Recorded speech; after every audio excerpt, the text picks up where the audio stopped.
Nikkei Asia News Roundup with Jada and Brian.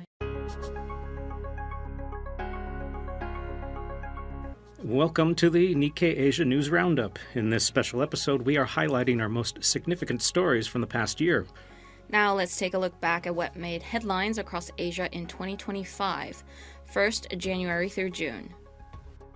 This program is brought to you by Nikkei.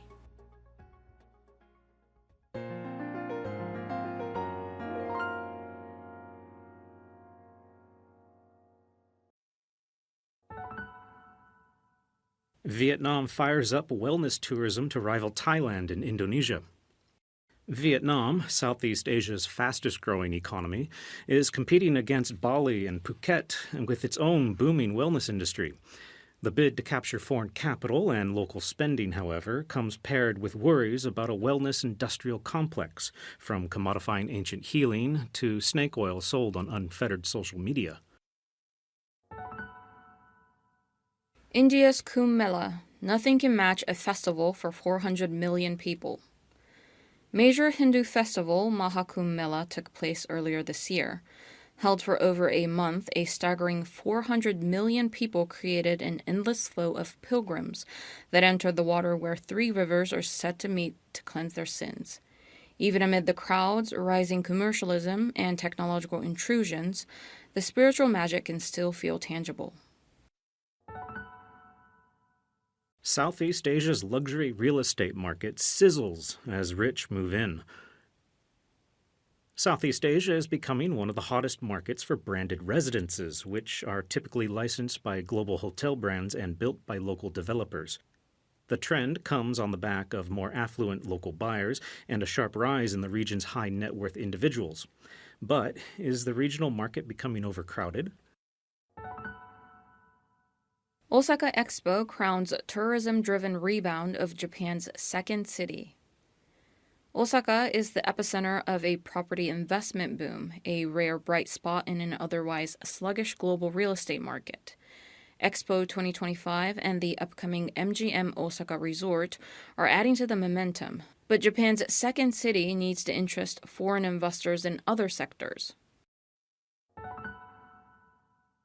India-Pakistan ceasefire relief gives way to doubts over future red lines. Residents of Pakistan and India woke up to relative calm on May 11th as a ceasefire took effect after more than 3 days of deadly fighting. Still, border tensions linger after the most inflamed military conflict between the two nuclear-armed nations in decades. Thailand's prime minister in hot water over leaked audio. Less than a year after its formation, the government of Prime Minister Paetongtarn Shinawatra fell into crisis as a key party left the ruling coalition over a leaked conversation related to Thailand's border disputes with Cambodia. Now from July through December.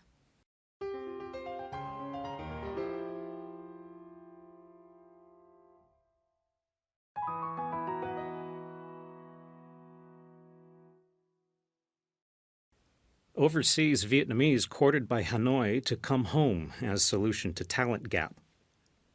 The government of Vietnam is encouraging skilled Vietnamese workers living overseas to come home as it seeks to move the country up the talent supply chain amid booming economic growth.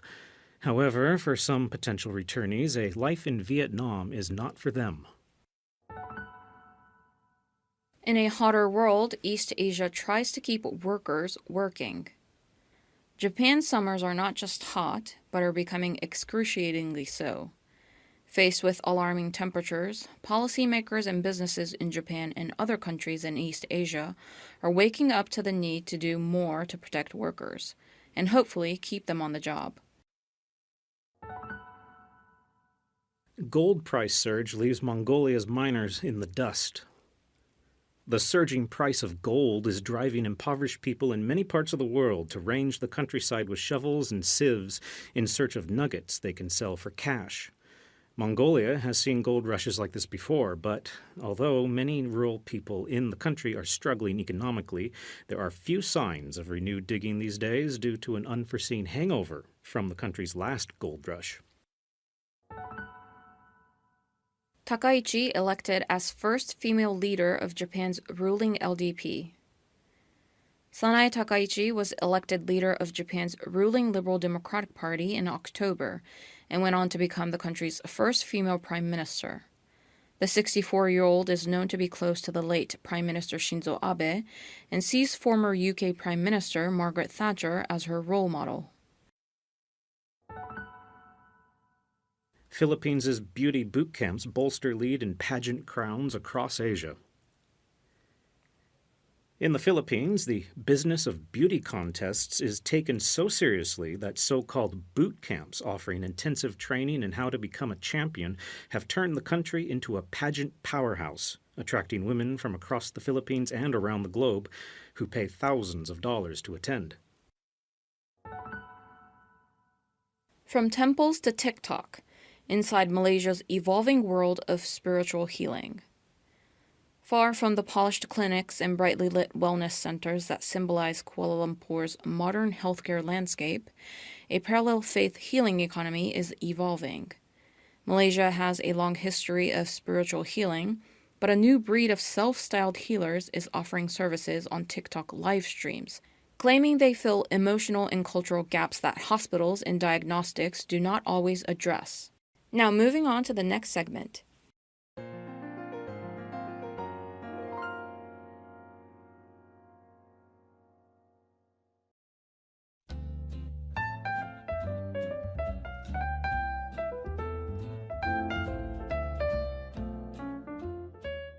And now for the news highlights. In this special year-end episode, we will talk about some of the major developments and topics that dominated Nikkei Asia's coverage in 2025. And in front of us, we have a list of stories that performed well this year. There are many, but I can already say that Trump, tech, China, and Southeast Asian businesses were key themes throughout the year. What do you think, Brian? Yeah, when we started prepping for this episode, I saw this document. It's a spreadsheet of all the top performing stories month by month. It's overwhelming in some cases because we produce a lot of articles and sometimes forget how many we produce. Yeah, it was. And 2025, I think, was just a whirlwind of a year, just in terms of markets, politics, businesses, tech. A lot of things happen. I think more so, I don't know. It felt like more so than the past years.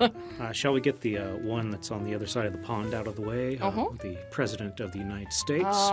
Making headlines every day. Yeah.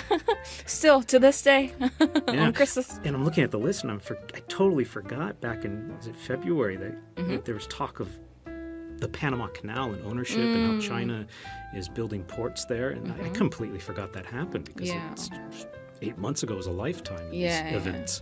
A lot of stories during, when was it? When was the Panama Canal thing? Like February? February. A lot of stories did well then. Immigration was also a key theme, especially for Nikkei Asia, I think, because it affected a lot of Asian countries, India, and Malaysia also is having like good international has an ecosystem of international studying, so a lot of students are, going there instead. So we have a couple of stories on that as well. There's still the ongoing issue with the H-1B visas. Yes, that is mostly affects Indians. There's, of course, the issues of China. That also comes down to trade, and that's the other big side of it. Is ever since the tariffs were announced in April, it's just constant story after story that does really well because it's constantly a wonder, a worry, and questions about what does this all mean and how is it going to affect markets? Yes, absolutely. In China, obviously with tariffs and a lot of our stories on like Chinese exports, how they're doing amid Trump tariffs, how are Chinese automakers doing? That was, I think, one EVs, including EVs, that was one key topic, I think, that did well for us. I think stories about electric vehicles are doing really well. It's because China is really building up its electric vehicle companies. Yes. And that's another thing that tariffs are affecting is that they can't sell well in the United States for various reasons. But they're doing extremely well across Asia. Yeah. And I think for China as well, we actually, for a couple of our episodes, we read out these stories, but we had a series of stories about Japan or Chinese in Japan So about the migration for education, where a lot of Chinese students are coming to Japan to study, the Chinification of Japan. I remember that. We had a story about how there's chat groups in China for mothers who are planning to move to Tokyo and which neighborhoods are the best for getting into the best schools. And that was fascinating because I hadn't thought of how well organized and plotted that is for people looking for better futures for their children. Yeah, true. And I think for maybe the latter half of the year, we've talked about this multiple times as well, but Thai-Cambodia is another major theme in the geopolitical scene, I guess, in Asia. That started up in January or February, didn't it? But it really became deadly over the summer. Yes, over the summer. And so that's affected Thai politics, tourism also, which is a big sector for Thailand.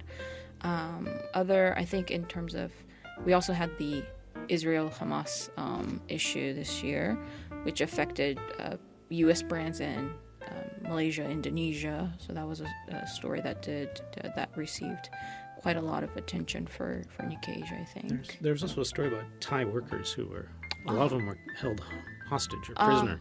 They had been since 2023, and a lot of them were freed this year. So that was another story that was an interesting connection to East or Southeast Asia. And all throughout the year, there were two topics I'd like to talk about briefly that keep on coming up, and they're going to keep coming up in the future. So it's interesting to look at how they've come about and where they're going, and that is AI and tourism in Japan. Because these are two stories that keep on doing really well in our rankings. And because people are talking about AI and all the investment going on with the data centers and factories and new technologies and being aware of photos and videos that might be fake. And we had some story about how people are secretly giving invisible prompts in their papers to give positive reviews. That it's a fascinating world that's going to keep on going. And I think the China-U.S. race in the AI field will also be very interesting to keep, and we need to keep watching that next year. Yeah, that one's going to keep pushing the momentum, I think. And speaking of China, there is tourism in Japan that has been booming for a few years now. One of the reasons is, the campaign to get people to come to Japan, but also the yen is pretty weak right now, so the spending power of tourists is very strong. But recently, with the new prime minister in Japan and some comments made over Taiwan and China, there's been a noticeable drop in Chinese tourists, and Chinese tourists make a huge chunk of that number. And so it's going to... that is not resolved, let's put it that way. And so as we go into the new year, we're going to be watching that very closely. Yes, and next year there's also the U.S. midterm elections, which will be, I'm sure Trump will try to roll out, policies or make comments as he approaches that event. So. It's trying to find a neutral word here. It's going to be fascinating to see what happens in terms of different sides in the campaigns and what might happen. And yes, it's a big deal in the United States, but what happens in the United States is going to affect us over here. Yeah, globally. And so that's in November. We have still over 10 months for that, but the 10 months can come very fast. Yeah.